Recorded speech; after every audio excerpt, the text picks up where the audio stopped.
We've had players number 2 and 3 in the world move to St. Louis. And I think in the next 4 years, one of these will be the world champion. You know, in this U.S. championship, we have 3 of the top 10 players in the world are playing in this event. This is the strongest U.S. championship ever.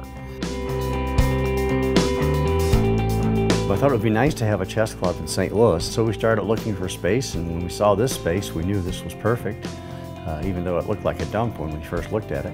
And then by chance, I had a dinner with Randy Bauer, and he happened to mention that he was on the executive board of the United States Chess Federation. And I said, you know, I'd really love to host a U.S. championship sometime.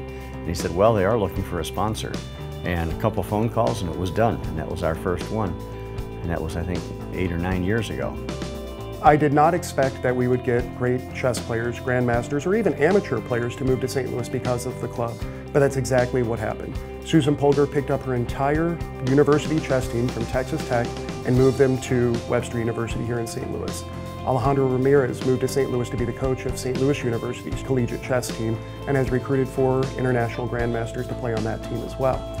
So more and more we're seeing players gravitate towards St. Louis, and what we hear from each and every one of them is they want to be at the center of the action of chess in America. St. Louis is simply a phenomenon in the world of chess. When I was growing up, the epicenter of chess was New York City. And when I retired in 2003, that was still the case. So if you had asked me 10 years from now, what would be the epicenter of chess in the United States? And if you had said to me that St. Louis is the chess capital, I'd say, well, okay, that's a big bet. I'm betting the house against that one. This building, its mission was to reach out and teach chess as an educational tool to children.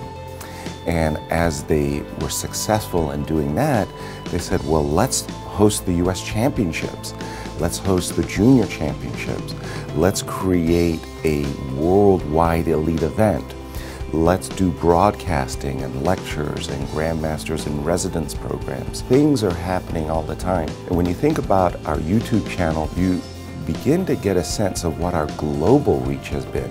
And across the world, children and their parents have been watching our lectures and thrilling to them.